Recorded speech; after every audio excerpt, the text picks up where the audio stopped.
Shalom, welcome to another episode of Inspiration from Zion. I'm Jonathan Feldstein, and I have the privilege of being your host, coming to you from the Judean Mountains here in Israel.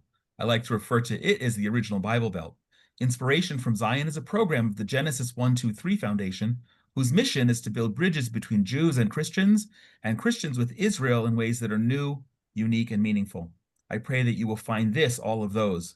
Through this program, we're excited to connect you to people and stories in and relating to Israel to give you a window to look through, experiencing aspects of life here that you might not otherwise know about.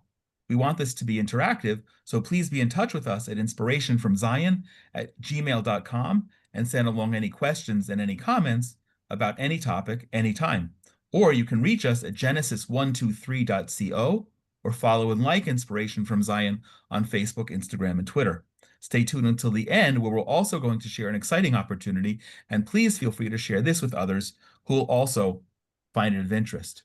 Today, I want to share a story with you, and to expand that story to make it even more compelling, it's not just Jonathan's story. I've invited three friends, three guests to join to expand on something that an experience that we all shared last week, this past week. It's this week actually, and I want to say that just as I was doing the intro, talking about how we at Genesis 123 Foundation do things that are new, unique, and meaningful, suddenly, more than any time that I can remember, in doing now nearly 200 episodes of these podcasts, those words struck me because what we did was something new, unique, and meaningful. New, not for our friend Elliot Auerbacher, who I'm going to introduce in a moment, but new for the rest of us and meaningful for hundreds of people who participated virtually.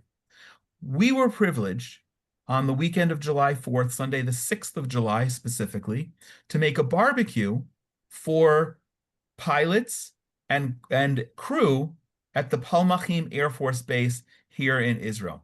Now, because it's an Air Force base, because it just was a few weeks after the completion of the operation against Iran, where many of these people were directly involved, we weren't allowed to bring our phones on. We weren't allowed on base. We weren't allowed to take pictures, no recording of it at all. But that, and maybe that's all the more reason why the shared comments from everybody here is even so much more significant, because we want to paint that picture. Let me introduce alphabetically who's here with us, and then we're going to jump in and tell the story and how so many people who follow us and people who follow us who should participate did in fact participate. Elliot Auerbacher is a friend who was introduced through my other good friend who's here, Brian Glick. Elliot and his family made Aliyah. They moved to Israel in 2015, and he's the founder of Grilling for Israel. We partnered before, but it's been a while, too long, and was very grateful that he posted something 2 weeks ago, 2.5 weeks ago. Hey, who wants to make a barbecue for pilots on the who just came back from, you didn't say it this way, but that's how I read it, blowing up things in Iran. So we jumped in, and thank God to the donors to Genesis 123 Foundation who made it possible for us to say yes and join you and Elliot. I'm really thrilled. It's long overdue, and I'm really thrilled that we did that, and I'm really thrilled that you're here today as well. Brian Glick is a friend. We're related by marriage. His wife and my third daughter are named for my great grandmother, and I don't know how many cousins removed that makes us. So we're friends. We're related, and Brian is also a trusted advisor, and for that reason is a member of the advisory board of the Genesis 123 Foundation. And Rolene Marks, funny, also a good friend, but we only met in person for the first time as we were going into the Air Force Base last week. Rolene is a journalist, a frequent commentator on local Israeli and international media, always with great insight. And Rolene's the only one who I've had among the guests here who I've had on Inspiration from Zion multiple times. And I have to tell you, every single time that you're on, Rolene, I learned so much and I'm so motivated and so inspired. So it was really on that additional level a pleasure to have you be along, that we could finally meet in person, but also to have you as an extra amazing set of eyes and ears experiencing what we did. So I want to unpack that. First of all, to the three of you, welcome, welcome back to Inspiration from Thank you. Zion. Um, I want to start off. I don't know, Rolene, you're not an American, but you know historically, and Brian and Elliot, you are, and we're old enough to certainly remember it. July 4th, of course, holiday weekend. What do people in America do? Make barbecues, right? That's a normal thing. But what's also so significant from July 4th, if we wind back 49 years this year, 49 years ago was Israel's miraculous operation in Entebbe called Operation Yonatan now, in memory of Jonathan Netanyahu, who was the older brother of our current prime minister and who led the operation, was killed in Entebbe, but where hundreds of Israeli and Jewish hostages were taken by Palestinian terrorists, flown to the capital of Uganda, and Israel led what was then a remarkable, unprecedented, and unimaginable rescue through air. And if someone please reminds me, I want to come back to the Christian connection to that as we talk about the Christian support for the barbecue that we just did. But I looked at that and being on the Air Force Base and seeing these swag pilots and crew walk up in with their uniforms on, thinking, my gosh, if I close my eyes from today and I imagine 49 years ago, it's the same. Well, actually, with one of the people we met, it could have been the same person. He was kind of old, and it was really fascinating to see him. So it was significant on every level. Elliot, let me start with you. For you, when I say that we Genesis 1, 2, 3, we do things that are new, unique, and meaningful. Nothing I think that we did on July 6th was new for you. Wasn't particularly unique, except for the fact that we couldn't bring in our phones and take pictures. And I'm sure it was no less meaningful. But you are the founder of Grilling for Israel. And wow, I can't remember when it was, but it's a few years ago when we partnered together on our first barbecue for soldiers. It was on Independence Day, if I remember correctly. Ironically, I mentioned July 4th, Independence Day we observe here. How did you come up with this project and how did you get involved, and how, just quickly, how has it grown so much that so you're now like every week doing multiple barbecues all around the country? It started back in 2019. It was uh, born out of the fact that we had somebody in our synagogue who had a son who was serving, who was calling up to his mom every night and crying that he was going to bed hungry.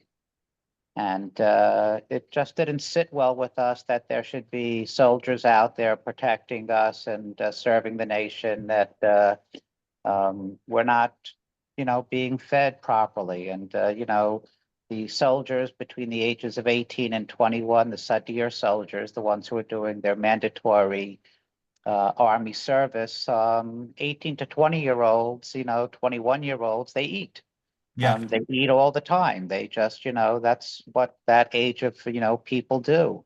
And especially when they're exerting the type of energy that they are, training and everything else, they're hungry. And it didn't sit well with us. I, grabbed a bunch of friends together. We went out and bought some grills and charcoal and steaks and burgers and salads and drinks. And we went down to and served our first barbecue was 18 soldiers at an Iron Dome unit near Netivot. And Netivot is in southern Israel, a little bit to the east of Gaza. yeah, 20 it used to miles. be yeah, it's pretty close to Gaza. Yeah. And that's how we started. And from there, it grew very slowly at the beginning. We were really doing it at the beginning because it was a fun thing for us to do, to hang with the Hayalim and to give them, some Chayalim as barbecue soldiers. soldiers, and sorry, and to give them, just a nice meal. And we had then ended up doing a group of barbecues for the Nachal Haredi for the soldiers who are in the news all the time for the amount of people in their communities that don't enlist to the army, Right. We're talking about the ultra-Orthodox is the Haredi, yeah. ultra-Orthodox. And we ended up doing 5 barbecues for them over the course of about 6 months. And after we had completed the fifth barbecue, the rabbi who set us up to do those events called me up very early on a Sunday morning and he said he needed a favor. And I said, Rabbi, if I can do a favor for you, it's my pleasure. And he said, unfortunately, one of the boys in the unit put a bullet into his own head on Right. Friday night. And the unit was having trouble functioning and moving forward. And could we possibly come and make a barbecue for them to raise their morale and get them going? Wow. And as they say in Israel, nafal lanu ha'asimon, like the lights went on for us. We had no idea that we were able to raise the morale of a unit by making them a barbecue. And from then on, we decided that we were going to try to make at least one barbecue a week. So from 2019 until October the 6th, we had already done 126 events, serving about 11,000 soldiers. And Wait, then repeat those numbers again? 126 events, 11,000 meals. Remarkable. And then on late night, Saturday night on October the 7th, my phone started ringing from all the logistics officers that we had already taken care of. And they were asking for everything. I mean, it was a little bit of an upheaval when they brought up 300 some odd thousand Reservists. reservists all at the same time. But let me just And interrupt for people who are following. We as Israelis speak openly about October 7th, but I think that the further we get from the October 7th of 21 months ago, we just need to clarify for people that we're talking about the day that Hamas attacked and committed the massacre. So, and you're right, that was a great additional point. There are now 300,000 more people who have been called up, and the army has no infrastructure for that. So yeah, please continue.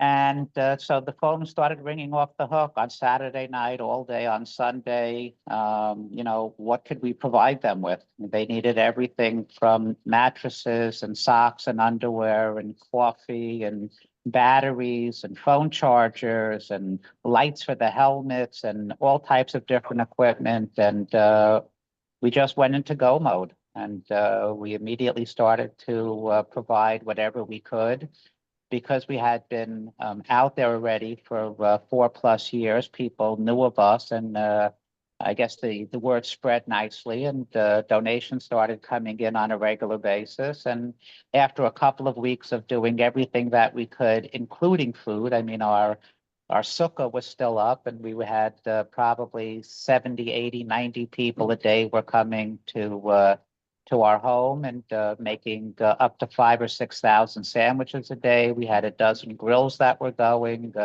Wow. Our neighbors were getting phone calls. People saw the smoke all day long. They thought, God forbid, that somebody's house was on fire. But we were delivering thousands and thousands of meals to soldiers throughout the country. We probably had over 40 drivers that were just picking up food and delivering it All north, south, voluntary, everywhere. right? All All voluntary. we, It's we have you, over your friends, your neighbors. we have over 1,000 volunteers who live in Israel. We've also had more than 8,500 volunteers from around the world who've come to one event to feed the soldiers. Amazing. One more point before I move on to Brian and Rolene. You mentioned which I initially thought of, and then you mentioned after the first barbecue, the five that you did for the Nachal Haredi units, the ultra Orthodox units, and those are set up here in Israel specifically to provide a religiously appropriate environment for people who are coming from the ultra Orthodox. But with a religiously appropriate environment also requires a special standard of kosher food. And so obviously that's the case that you're providing that highest standard. But as is normal here in Israel, if people bring food to an IDF base, or soldiers, or I've driven around here. I make sometimes in the winter a huge pot of soup and just drive around the Judean mountains and ladle out hot soup to people in the middle of the day. Um, People ask, well, is it kosher? How have you has that been an issue? How have you dealt with that?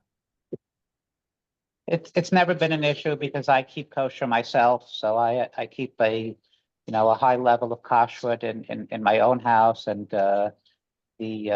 I've always wanted to when I go to an army base, I never want to have a single soldier who will not be able to eat the food because of kashrut reasons. So we make sure to bring the level that the army uses, and then maybe a little bit more stringent than that when we go to the ultra orthodox Got it. to make sure that everybody is comfortable with what they're getting. And I'll add, not only I don't remember it from the first time that we did the barbecue together, but you probably did, but certainly this time, and I noticed that it made a difference. You also provide vegetarian food for people who don't want to eat burger or brisket or steaks that are always so well prepared. So compliments to the chef on all levels. Thank you. Brian, We don't want to have soldiers that come to an event and not have something prepared for them. We have to think of everybody and make sure that they all know that we care about all of them. amazing, love it. Brian, you're the one who connected us. Maybe it was just through one of your kids' bar or bat mitzvahs or weddings or something. How I met and got to know. I actually can picture it was at the whoever's party you did at the Ramat Rachel Hotel is where Elliot. That was my son Matan's bar mitzvah. We invited we didn't make a tremendous affair there. We invited a select few of our closest friends and family. And I assume you met there. And then I brought everybody together, you, me, and Elliot for the barbecue that was done at Nefesh B'Nefesh. If you remember. Correct, for the lone soldiers. And Elliot and I go back 40 years, where he abused me as his camper in 1983 at Camp Hillel. And we got back Is in there a touch. statute of limitations? I don't know, but he's lucky if there is one. No, he didn't abuse me that way. It was he was a great counselor, a tough counselor. He taught me how to play basketball. It was a great experience. And before Elliot made Aliyah, we got back in touch somehow. And I started visiting him in New Jersey. And then he decided to make the move that I made with my family in 2008. And we've been close friends ever since. Our wives went to lunch yesterday. I know his children who are great, and he knows mine. So we go way back, and I think people should understand. Elliot's family's been in the food business, and I literally asked Elliot. I said, "Can I come to you to have dinner, and I'll bring the food because I know that I can't prepare it anywhere near as well as he can." So when you bring someone like Elliot into a situation like we were at on Sunday, a barbecue, it's gourmet quality food. I mean, we all ate it. I mean, we were literally eating it while we were serving it because we hadn't eaten and we were starving. And it was, like being at a catered affair in terms of the quality of the food. And, I met Rolene and I met her husband and we met some other people who I guess volunteer for grilling for the IDF, grilling for Israel. And we all quickly bonded. We were all there for the same reason. I think not being able to use the phones actually helped because we didn't focus on our phones, we didn't focus on Yeah. videos, we didn't focus on, how is this going to be posted on social media, who are we going to share with? We just focused on getting the job done. You're in the moment. Yeah. Yeah. I felt like I was back in camp. Elliot was, telling me what to do, and I was listening, and we all got everything done because we had, a good general directing the troops. And Jonathan, you pulled it all together, so that was Well, great. I'm interested in hearing how Rolene's going to report everything as the journalist amongst us. yeah. Well, actually, I started writing about it, and Rolene, you're the one who caught my eye to this. I can still picture it so vividly. It even makes my heart race. We turned to the left, and you pointed out that the pilots were walking and they were wearing their flight suits, and they look so swag in those suits. And it made me feel like I was in the middle of a Tom Cruise Top Gun movie. And I've already written that. I want to wait to publish it until I have the link for this to put into the conversation. But it was so remarkable. Rolene, you were There were many. We stood serving. You were doing the steaks and the burgers, if I'm not mistaken, and I was serving the brisket and the vegetables, and your husband was in between us serving whatever was in. I don't even know what. This was fabulous to be on the Air Force Base to begin with, and I think Brian's right. Not being able to use our phones was a blessing. What were your thoughts? What were your observations? First of all, to not use my phone, and my husband will tell you my head is normally buried in my phone. I felt like a new lease on life and didn't even notice that I didn't have it with me. But it also gave you an opportunity not just to respect the fact that we were in an environment that deals with intelligence and a very, very high level of military information, but also gave us the opportunity to really be present.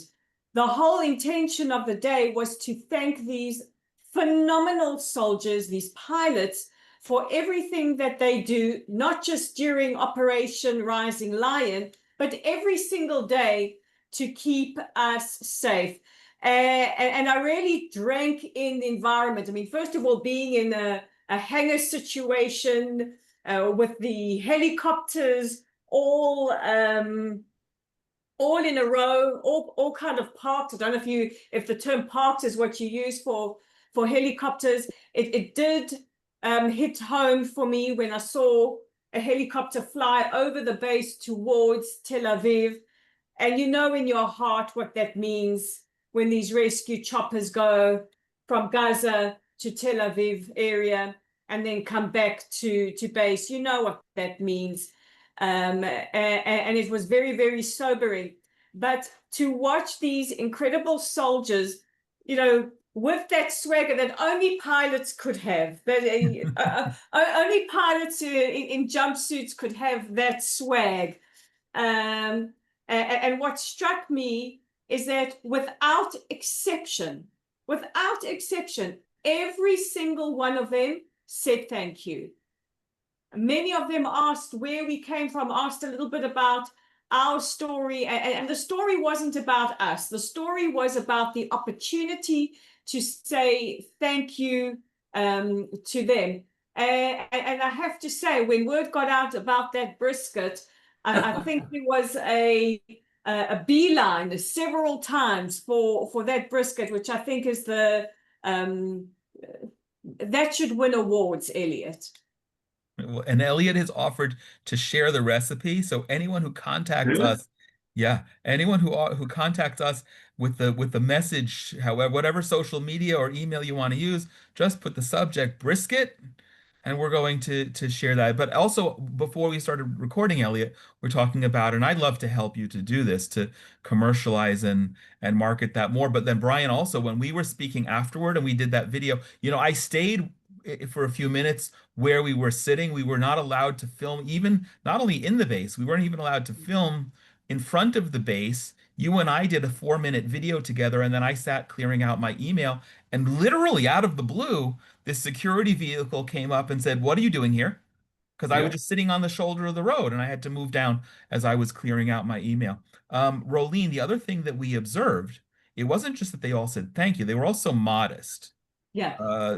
And I think Brian and Elliot, I'm curious for your input on this, and maybe I'm wrong. You've done so many of these, hundreds. It'd be interesting to know if this one was unique, specifically in any capacity. But there are units in the military here that are known to be especially well cared for because of the uniqueness of the unit. Certainly, pilots in the Air Force, if not the whole Air Force. I had a neighbor who was serving as a mechanic in an Air Force, and he said the conditions were amazing, and other elite combat units also get everything. It struck me that for a unit that really can get everything, they really were so modest. Elliot, did you have any different sense of a feeling the other day? So every barbecue is unique in its own way. It really depends on where you are and what's going on in the country at the time. But every barbecue has its own uniqueness. I will tell you that it's very common to find that the the Chayalim, the soldiers are always thanking us, and it's a little bit embarrassing. You know, I always say that they're putting their life on the line and we're putting a hamburger on the grill. Oh, It's not really a fair trade. And their response when I say that to them is, we have our job, you have your job, and what you're doing is very, very important to us. It makes our hearts, you know, full. It lets us know that there's people behind us who are supporting us. And the word that they use, that it's not muvan me'elav. It's not an obvious thing for us to be doing this. They said that, you know, in the first couple of months of the war, there were a lot of people. There must have been 50 or 60 groups that were out there, you know, trying to get food and yes. barbecues to soldiers. And, you know, 2 years later, 20 months later, there's maybe 5 or 6 groups that are still doing it. And I'm very proud of the volunteers and our donors and our supporters and everybody who comes out to help us, because it's as important today, if not more important today, than it was on October the 8th, 2023, because the fatigue factor has caught up to everybody. You know, everybody's a little bit tired of where we're at, and to be able to continue to raise the morale of a unit, whether they're Air Force, Navy, or, you know, ground troops, tanks, artillery. We go to the to Tel HaShomer Sheba Medical Center every single Tuesday to make an event for the wounded soldiers. Wow. It's very important that they're not forgotten. They're paying an ultimate sacrifice, you know, for defending our country and our nation. And so the answer is yes. Every event is unique. Every event is different, but there's a certain, call it a level of class maybe within the Air Force, that they're just a much more polished group of people. In the way that recruiting gets done, it's very, very hard to get into the Air Force. And I just think that you've got a different level of person who's wearing those jumpsuits, who are flying those machines, and who are the mechanics behind it. And therefore, you just get a different sense from them, and chatting with them and speaking with them and everything else that you might get from a different type of a unit. Yeah, one of the things I observed, and I'd love for any of you to comment on, is that to me, I'm not around the military as much as you are, but it seemed like such a diverse.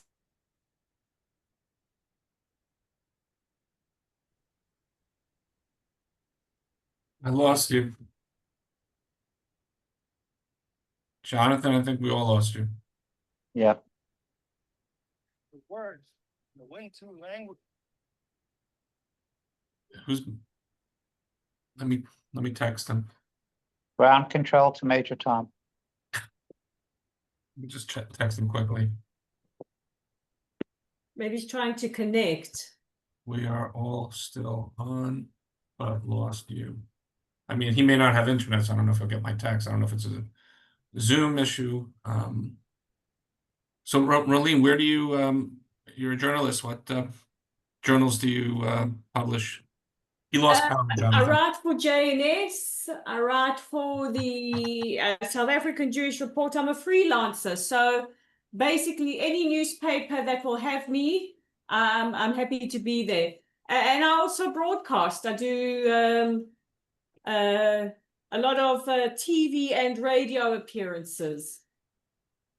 Oh, really? Jonathan lost power. Yeah, he just informed me as well. Oy vey. So where are you going to be writing? You're going to be writing an article about your experience from Sunday? He says, okay, so I see his thing now. I'm going to see what Jonathan writes, and then I wouldn't mind doing a specific profile on Elliot's company. I think You're just doing that to get more brisket, I think, though. So be honest. Well, you caught me. I mean, of course, that's that's absolutely my intentions. Every time you say brisket on this podcast, I'm having a Pavlovian response, so you'll have to excuse me. I'm not kidding. I think I am. You know by now your brisket is a bit of a hit. It's not just his brisket. I mean, I go to his house a lot for let him grill steaks that I pick up because I can't grill them as well. But anything he makes, Elliot, it's really second to none. Absolutely. Speaking of, you mentioned Elliot the hospital, which you were at Tel HaShomer on Tuesdays. Yes, every Tuesday we're in Tel HaShomer. So I was just in Hadassah in Kerem, where I assume I know they're bringing soldiers who are injured, and I was just there because my daughter had a baby, and you're going around the hospital to pick up food, get flat, whatever. You're walking around this hospital, and you're seeing these guys, my kid's age, with literally missing one limb, two limbs, and they seem okay. I mean, I'm sure they're not okay 100%. But I think it's probably more important than the air bases and the military bases is taking care of these kids 100%. who were really badly injured. I think that would be a great story as well if you have time, Rolene. Yeah, I mean, we get all the time, people are asking me, who needs it the most? And is it the group of people who are in kibbutz near Oz, where they lost, 25% of their population on one day, that the people who were working there and volunteering there and the soldiers who were there every day? Is it the guys who were defending, Hebron and Kiryat Arba and Jenin and Tulkarem and those places? Is it the guys who were inside of Gaza? Is it the guys who are inside of Lebanon and Syria? I mean, I have to say that, everybody needs it, but the wounded soldiers are in a different place. That they need to know that they haven't been forgotten. They need to know that there are people who are still thinking about them. We need to help them keep their spirits up so they can continue to go forward in a very different life than what they were expecting. But how do you, I'm sorry, go ahead, Rolene. I'm sorry for interrupting. Were you saying something, Rolene? No, I was saying absolutely. I think, as Elliot said earlier on, they've paid the ultimate sacrifice. Many of them so young, losing one or two limbs. The incredible courage that it takes every day to carry on, and it's important that they know that they are loved and treasured, appreciated, and held by this whole country. Feeding soldiers is not just about a morale booster, and it's nice and vibey to go out and feed them. Sometimes it's just to give those soldiers who need it the most a hug and just some love to brighten up a day spent in difficult rehab or in a hospital bed. So I think that is really, really special. Elliot, how do you do it at the hospital? You bring is Jonathan back? Do you hear me? Yeah, I see you now. So we've been continuing the podcast talking about an article maybe Rolene's gonna write about this, and Elliot and Tel HaShomer every Tuesday for the injured soldiers. I was about to ask Elliot if he does the barbecue there or he pre-prepares food and delivers it directly to the patients there, to the injured soldiers. How does it work at the hospital? You're on mute, Elliot. There's a taxi stand just outside the gate of the hospital that has granted us the space that they have, an outdoor space. So the food is actually grilled right outside the gate of the hospital and then brought into the hospital. Great. There's two different groups of soldiers. There are the most severely wounded soldiers that don't leave their rooms or their own personal area, and they get served individually. And then everybody else who's been rehabbing, whether they've been rehabbing for a week, a month, or a year, they come up to the terrace, and on the terrace we're feeding hundreds of soldiers. Excellent. I see we lost Jonathan again. So I mean, I don't know if I should sign off for Genesis 1-2-3. I've been involved with Jonathan for many years now with Genesis 1-2-3. I think he's trying to log back in. I see his Genesis 1-2-3 insignia. But I'm connected to the Christian community in Atlanta where I work, connected to some very religious Christians in Florida. I visit them often and we talk. Jonathan, you're on mute, but are you still with us? I'm You're on back mute. and I just felt my power. I heard my power go back. I'm on mute. Yeah, but I hear you, but it shows mute anyway. But I hear you. We all hear you. Okay. Yeah, I'm glad you picked up. I don't know why the power went out here, so thank you for continuing the conversation. That's I'm interested outages, but I guess this The will audio is work. bad. I'm You're really coming in and glad out. that you mentioned. Now I hear you now. Well, we're gonna, okay. You mentioned our Christian friends, you especially on the advisory. Yeah, this is so what Genesis 123 does, because Jonathan, we keep losing Jonathan, is Jonathan spends a lot of time with the Christian community. I'm actually, I work in Atlanta, even though I live in Israel, I travel back and forth. And he's going to be doing some program like he does in many cities with religious Christian populations, a lot of them in the South. He's going to be coming to Atlanta towards the end of August, early September, and we're going to be doing something together with the Christian community. Jonathan, I'm just explaining a little bit about what you do because we keep losing you and what Yeah, Genesis 123 does since I am on the I know. advisory and I know a little bit about it. So I was telling them how we're gonna I maybe wanted tell. to ask you, Go ahead. well, I'll talk about the program in Atlanta, but I want to ask specifically because in order for me to be able to say yes to Elliot to provide the funding, I reached out all of our donors and some stepped more and offered a matching gift. So we were able to get the money together to pay for it all relatively quickly, and that was exciting. But I also said anyone who donated more. Elliot, do you know what he was referring to? He got cut off in the middle. No, but he mentioned I thought maybe it was connected to grilling for the IDF, grilling for Israel. There it is. Uh, the, What the did you say? booklet. If they the booklet. Okay. I was anyone who donated $50 or more could send their own. We put a 24-page booklet together. You all saw those. In the event that I get cut out, I would love to just get your input on how that was all received. I think it was received very, very well.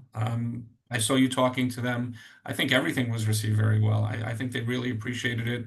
Like Rolene said, there was a humility there that I guess we all didn't expect. These are very skilled, very bright, very fit young men and women. There were, numerous women there as well as pilots, not just male pilots. Um, so I think they really appreciated it. They did, like Rolene said, every single one thanked us. They interacted with us. My Hebrew's not so great, but we were interacting in Hebrew, and they were surprised that I think all of us lived in Israel. They thought we were just tourists because we dress like Americans or Westerners. We don't look Israeli as much. Ashkenazi, most of them were at least Sephardi, so they were just surprised that we were actually living in Israel with them. Elliot, when I originally asked you if we could do that, hand out notes, you said, "Yeah, would it be helpful? Would it be good?" You were actually very enthusiastic about it, and so I printed it as a booklet, so it could be something that they could see and not just throw away, but keep and continue to get encouragement for. What was your sense of how that went over? Well, so over the course of 5 years of doing events, we've gotten many letters from school children, from communities and things like that. We had done an event up in Sfat, which at one time was the headquarters of the Northern Army.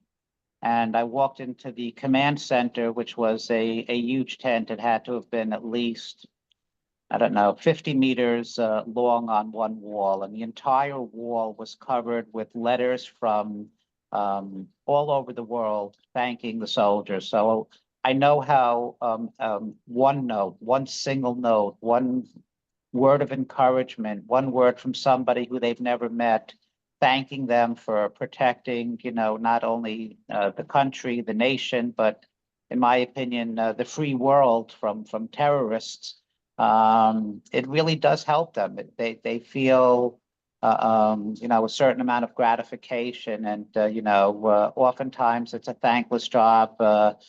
Certainly serving where you're leaving your family and your kids and your job, and you're going into conditions where you don't have your kitchen and you don't have your bedroom, and you're just doing things and making real sacrifices, and to have letters and notes from people saying thank you is very meaningful to them.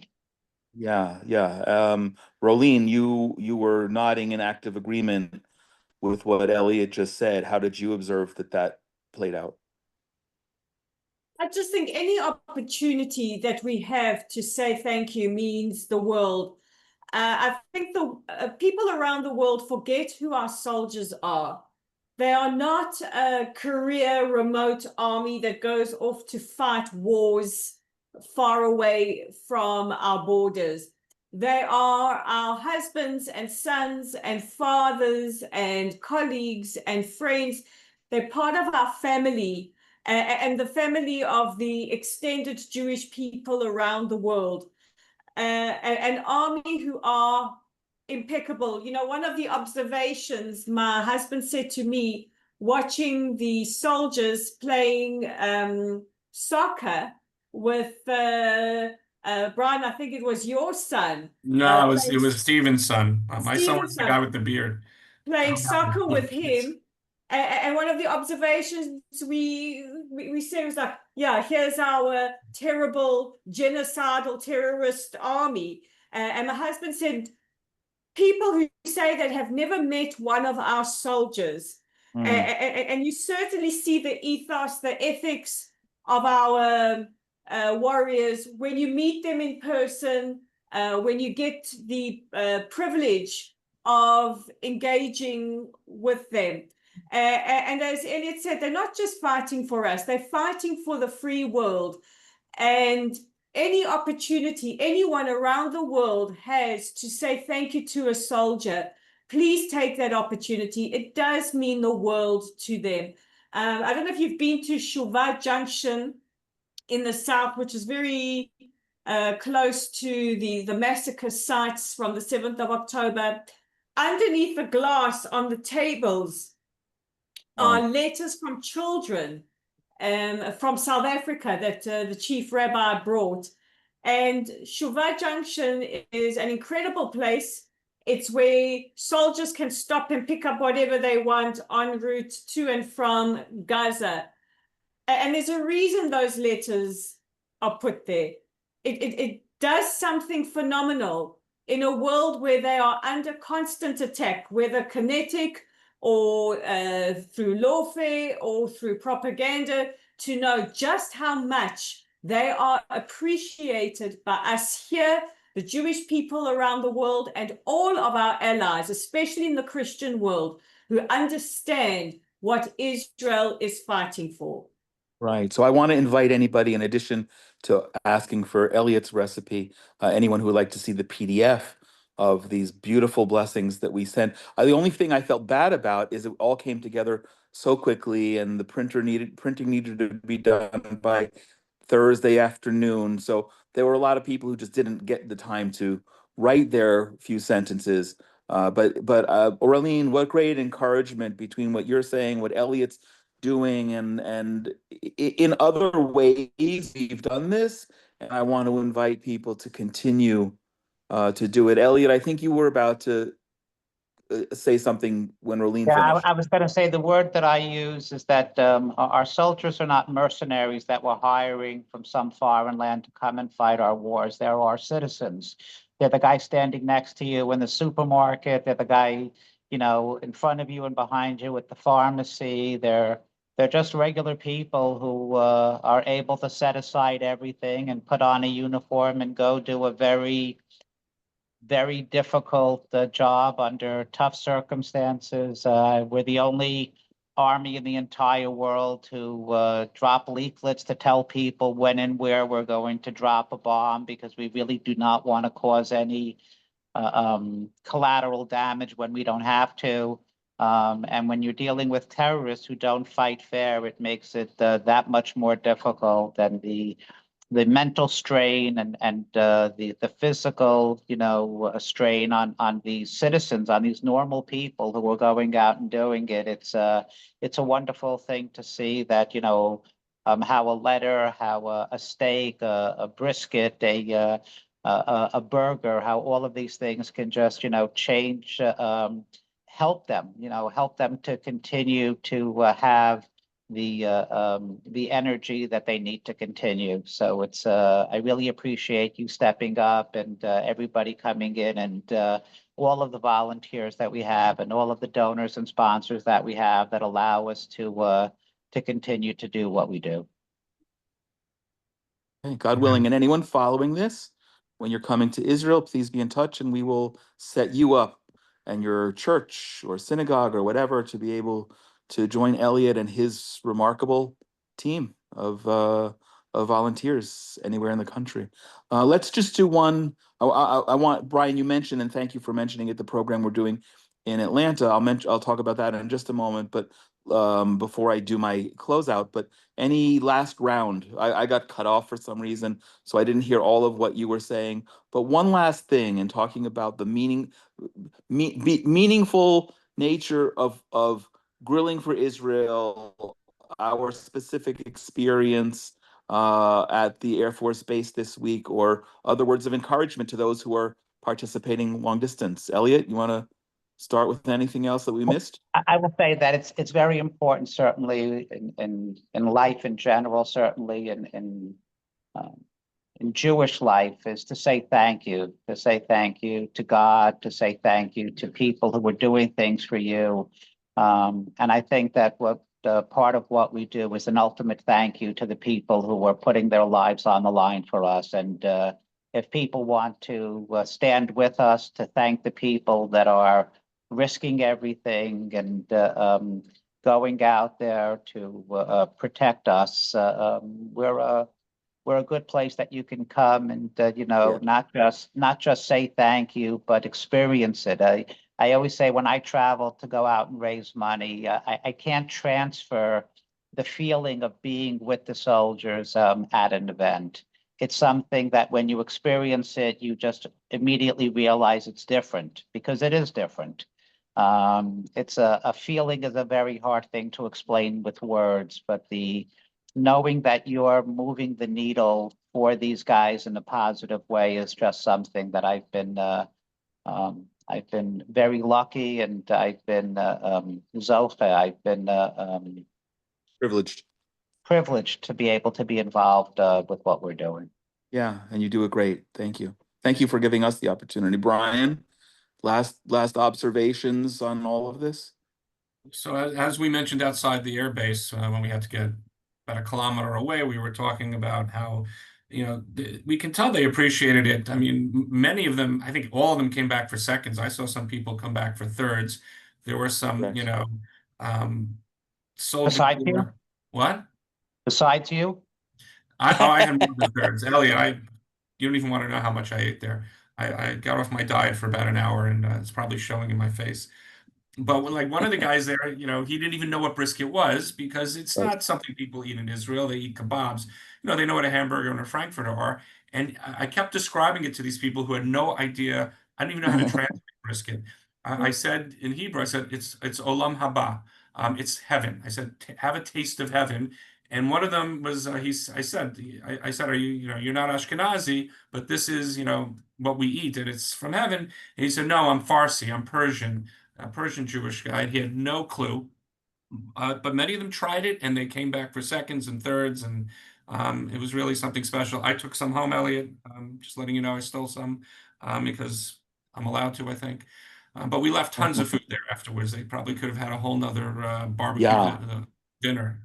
I'm glad you mentioned that, Brian, because there was a lot of leftovers, and it stayed and was distributed to other people on base. So I saw them preparing it. I saw them packaging it, taking it to people who couldn't get out for the barbecue, because they were probably actively involved in whatever they were doing. Great, thank you. Rolene, you get with those fabulous perspectives that you bring in. I want you to not using a baseball analogy, knock it out of the park with your closing remarks. One of my final observations was that I noticed several special needs soldiers or volunteers on base. And, we talk about the IDF being an army of the people, for the people. And it was very, very much evident on the day. I think that It has been the greatest privilege and honor to be able to give our phenomenal soldiers not just delicious food, not the opportunity to take time out of their very, very intense day to eat a really, really a great meal, but you cannot put a price on the opportunity to express gratitude. I think it's one of the tenets that we have, as Elliot said, as Jewish people, as the Israeli people. I think that the gift that it gave our souls has been even greater than we could imagine. And I just want to thank you. I want to thank all of the donors that made it possible. I want to thank the soldiers of all divisions in the IDF, land, sea, air, tunnels, airwaves, Iron Dome. Thank you, guys. If it means the ability to make a meat tower on your plate, the privilege is all ours. Wow, beautiful. Thank you, Rolene. Before I do my wrap up, I just want to tie in what Brian mentioned before and actually this idea of connecting. Last year, for those who've been following, you know, we started a program called Root and Branch to bring Christians to harvest olives here in Israel. We last year harvested about 1,000 kilos, and from which we made a pristine oil, and we're going to be selling the oil in different ways to raise money for projects that go back to benefit people who have been impacted by the war. And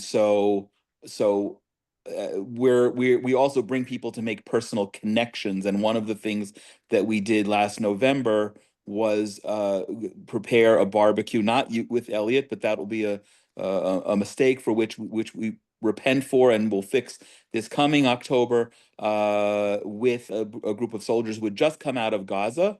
And my friend and partner on Root and Branch, Marzia Mirizadeh, was born in Iran, became a Christian in Iran, and arrested and sentenced to death because she became a Christian in Iran. And all of this idea to bring Christians to harvest olives was her idea. And standing up in front of a group of soldiers who had just come out of Gaza, she apologized to them that their lives had been so impacted, and all of our lives, by the people who hijacked her country in 1979. And one of the thank yous that was in the booklet that we prepared was from her, and I think went over really well. So we are producing a conference in Atlanta, September 5th and 6th this year, 2025, and there will be more in other cities and other places coming, but we're calling it the Root and Branch Unity Conference, and I invite people to involve themselves. Just before I do my quick outgoing remarks, Elliot and Brian and Rolene, what a privilege to literally serve with you, to be there with you, to have you here to help express that. Thank you for stepping in when I got knocked off the internet for some reason, and we'll look forward to doing this again.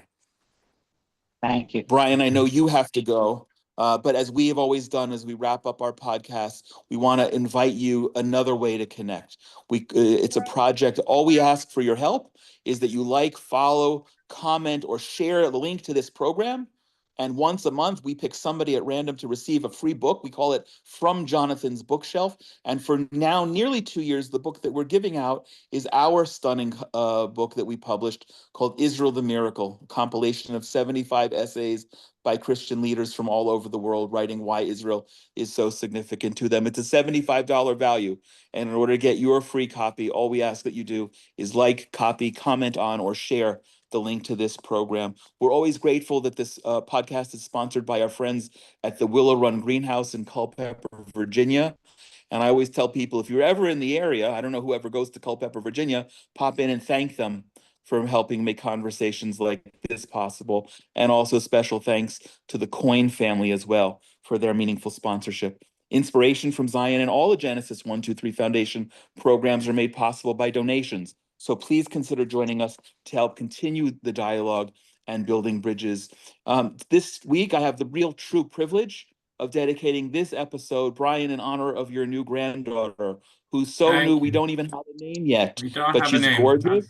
We've Thank seen you. the pictures. By the time this comes out, she will have a name and a full member of the Jewish people. And we're so excited as friends, as a people, and you and I related to see our family continue to grow here in Israel. She should grow up and give you Amen. lots of pride and happiness. If you'd like Thank to you. sponsor a future episode in honor and memory of a loved one or special occasion or the birth of a new grandchild, please be in touch with us at inspirationfromzion@gmail.com. We'd always love to hear your comments as part of a dialogue and invite you to send any questions as well, especially questions about traditional Judaism for our Ask the Rabbi programs. Please share this with others who will also find it of interest and continue to join us right here for more meaningful conversations about unique topics relating to Israel that you won't hear anywhere else. Wherever you are in the world, I pray that you and your loved ones are all safe and healthy. And I send my blessings from right here in the Judean mountains. God bless you. Thank you. Thank you, Jonathan. Thank you, everybody. Have a great day. Thanks, guys. Thank you. Bye now. Bye, guys.